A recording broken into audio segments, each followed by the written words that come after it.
main telepon itu kan? Iya betul. Yang bilang istrimu hilang atau istrimu gimana?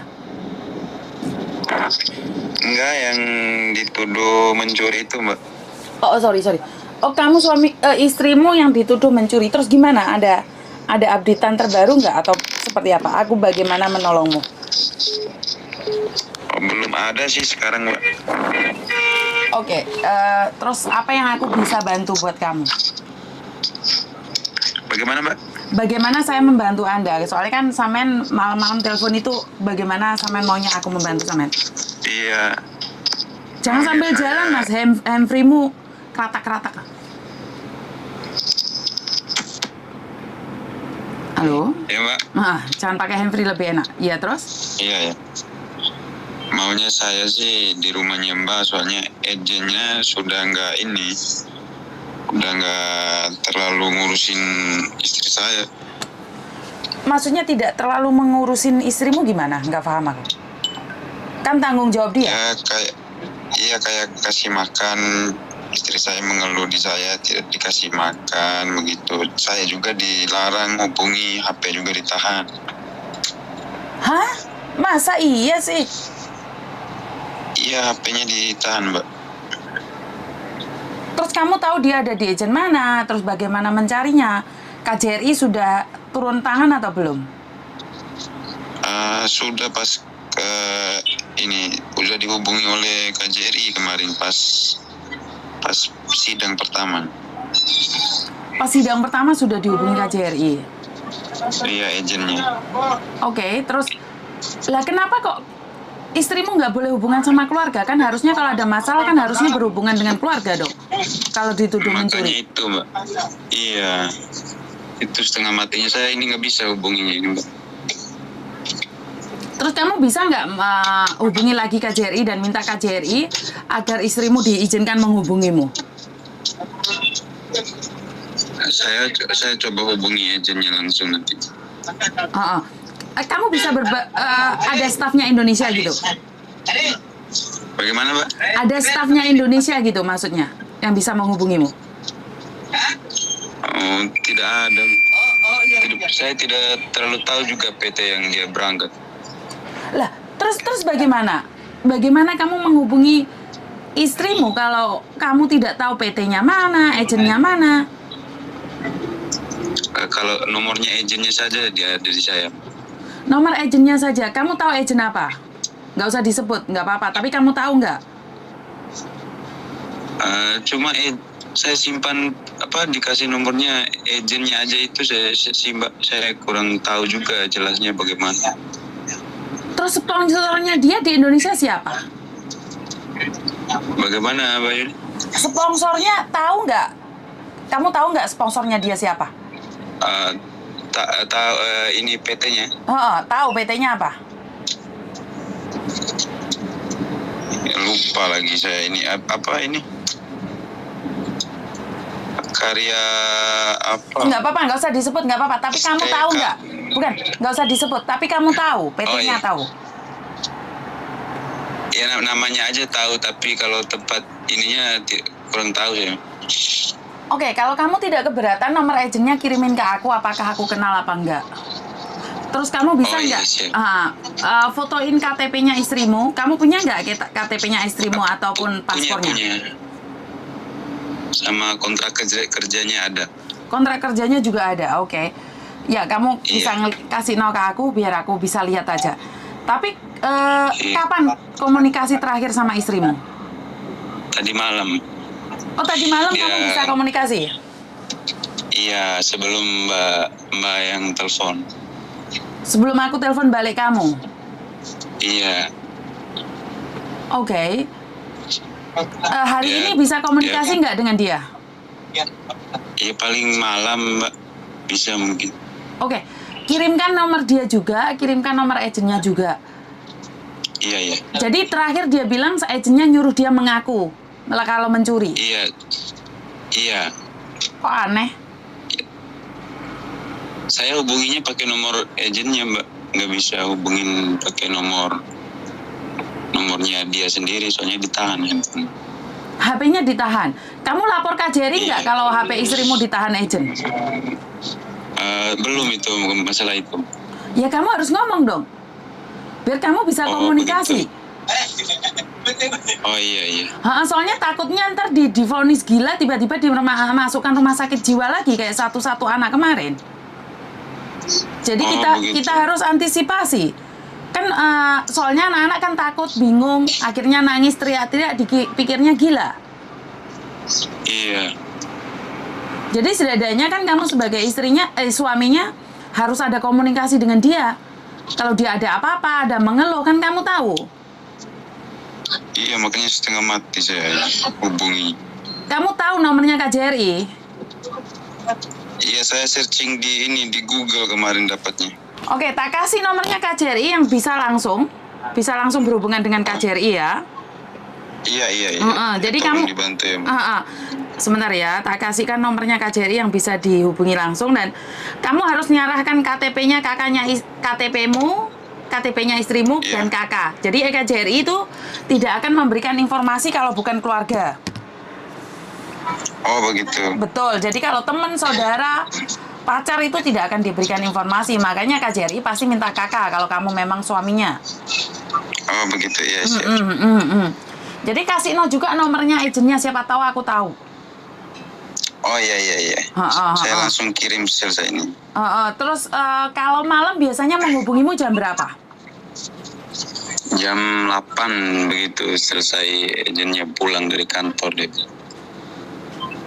Oke, kalau selesai agennya pulang dari kantor. Jadi kamu kalau dia teleponan sama kamu, nomormu tak simpen. Jadi kalau kamu pas telepon, aku telepon balik. Kita bertiga teleponan nanti malam. Oh iya. Kita bisa gabungkan. Iya, terima kasih banyak ini, Mbak. Kamu bener suaminya kan? Iya betul, Mbak. Oke, kita untuk saat ini tidak usah menyebut namanya dulu. Kalau kita bisa membantu dengan menyembunyikan namanya itu lebih baik. Tapi kamu orang mana? Iya. Kamu orang mana? Orang Bima, Mbak. Orang Bima. Oke, siap. Jadi ntar kita komunikasi lagi. Terus kamu tahu aku dari mana? Dari ini YouTube-nya Mbak Yuni. Oh, di YouTube-nya Mbak Yuni, terus kamu berani mencari aku gitu? Iya begitu, Mbak. Dan bingung juga mau minta tolong di siapa. Oke. Dan kamu, istrimu baru berangkat ke Hong Kong 2 minggu, bener nggak? Baru 1 bulan. Baru 1 bulan. Dan dituduh mencuri. Dia mencuri apa katanya? Uang $40.000. Uang $40.000?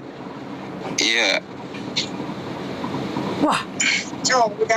Ya udah, istrimu suruh menghubungiku saja. Oh iya. Oke, terima kasih ya. Iya, terima kasih banyak juga Mbak Yuni. Oke, bye-bye. Iya. Oke, ini kasus pertama yang ingin saya katakan bahwa kalau memang seseorang itu mencuri atau apa, kenapa nggak dikasih kesempatan berbicara dengan orang lain atau bagaimana ya?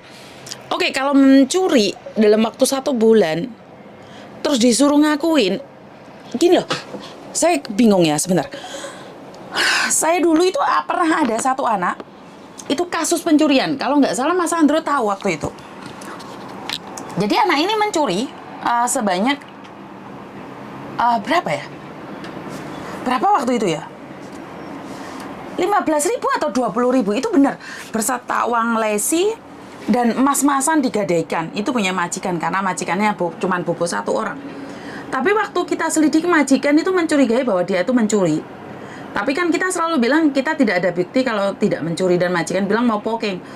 Tapi majikan bilang kita selesaikan baik-baik, tak suruh anaknya pulang ke kantor. Waktu itu dia pulang ke kantor dan kebetulan saya ada di kantor, dan kita tanya sama anaknya, kamu benar mencuri? Dia bilang, iya Miss, saya mencuri. Lah kenapa kamu mencuri? Iya kepepet Miss. Dan semua alasan orang mencuri itu kepepet. Tapi itu nggak sampai ke polisi ya Mbak ya. Ya syukur alhamdulillah waktu itu majikan tuh mendengarkan kita berdamai, dan akhirnya anak itu nulis surat. Nulis surat bahwa mengatakan dia tidak akan mencuri lagi. Dan majikannya bilang ya udah, dia punya punya gaji selama 4 bulan, 5 bulan, selesai dia yang dicuri sudah lunas, dia diizinkan pergi. Saya sendiri juga kaget ya, dimana majikan mau gitu loh, mau, dia sudah nyata-nyata mencuri loh Mbak. Ini nyata-nyata mencuri loh. Dan ini satu hal lagi, bagaimana cara agensi berkomunikasi, itu sebenarnya sangat penting sekali. Walaupun saya tahu tidak semua majikan mau mendengarkan omongannya agent, itu tidak semua ya, karena memang majikan kan merasa sudah dirugikan, mencuri masih dengerin omongan agent, itu suatu tidak mungkin. Tapi ini nyata banget bahwa majikan itu bilang bahwa ya udah nggak apa-apa, kita selesaikan baik-baik dan dia bayar baik-baik. Dan ini satu hal yang dimana nggak perlu sampai heboh gitu loh. Tapi ada kalanya juga ya greget, ada anak yang benar-benar mencuri, dia nggak ngaku, malah ngamuk-ngamuk buat status di Facebook. Katanya saya mengaku dia untuk mengaku. Ya loh, saya tuh tidak perlu pengakuan dari kalian. Kalau kalian tidak mencuri, ya udah nggak apa-apa. Tapi malah heboh dan majikan melihat Facebooknya malah dipokingin, itu juga pernah terjadi. Ini satu hal. Yang kedua, mencuri uang 40.000 di rumah. Ya karena mungkin saya bukan orang kaya raya ya. Jadi saya paling ngepol punya uang di rumah itu 20.000. Itu udah ngepol ya, tapi kadang-kadang cuma 1.000, 2.000 gitu aja. Kadang-kadang kalau mau ngasih gaji aja sama cecenya, aku kadang-kadang lupa kalau nggak ambil uang di bank, aku sendiri pun nggak bisa gaji gitu loh. Jadi ini sesuatu yang saya sendiri kadang-kadang bingung gitu loh. Masa iya sih uang cash 40.000 ditaruh, 500.000 ditaruh, 500.000 Hongkong dolar ditaruh di rumah ya? Nggak khawatir gitu loh. Padahal di situ kan ada orang asing. Ya kalau memang benar majikanmu kaya raya menaruh uang sebagian dari kalian, iya, kalian kaya. Saya tahu kamu itu adalah majikan yang kaya raya. Tapi ingat, kriminal itu terjadi bukan karena ada niat.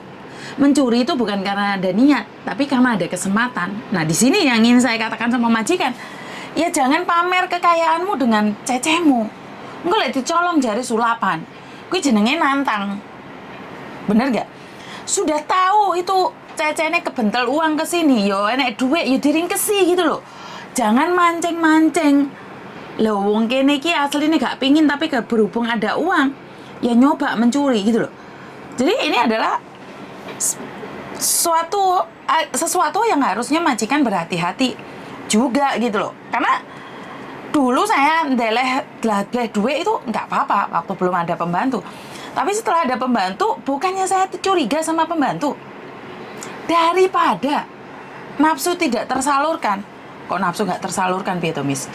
Ya kudu nafsu tak tersalurkan. Maksudnya adalah apa sih lengarane? Daripada ini di otak itu memoro saya gleng dan tiba-tiba mikir alah nyolong aja lah gitu loh. Jangan memberikan kesempatan di otak seseorang untuk pingin mencuri. Kalau dicuri sulapan jari wong duit di dalam meja, ya itu menguji mental juga ya sebenarnya buat mbak-mbaknya. Adalah satu pesan di mana yang bukan hak kamu ya ojo diambil, bukan milikmu ya ojo diambil. Itu sebuah peringatan ya. Kadang-kadang ada yang majikan menguji mental kalian. Kalau nggak kuat, kalian tergoda, maka kalian akan dijanjikan penjara. Jadi kalau memang bukan punyamu, jangan sesekali toh mbak, percaya omong aku. Bukan hakmu jangan diambil, bukan milikmu jangan diambil. Ya, jadi jangan membuat persepsi bahwa nggak apa-apa, nggak akan tahu. Orang mencuri hari ini nggak tahu, besok pasti tahu. Dan mencuri ada sekali, ada 2 kali, ada 3 kali. Dan ada yang 10 kali nggak konangan. Tapi ada juga orang mencuri baru sekali konangan. Ini banyak terjadi. Jadi jangan bilang aku nyolong aman-aman saja. Iya, waktu aman. Waktu gak aman modar we. Ya Mbak ya. Dan jangan pernah terkesima, jangan pernah terpesona sesuatu yang bukan milik kita. Dan itu akan menjadikan kita tamak. Ingat, rasa ketamakan itu bisa membunuh diri kita sendiri. Rasa tamak, rasa yang ingin memiliki yang bukan milik kita, membutakan mata hati kita, membutakan pikiran kita, membutakan nurani kita. Yo, karena ketamakan. Sekali lagi mencuri.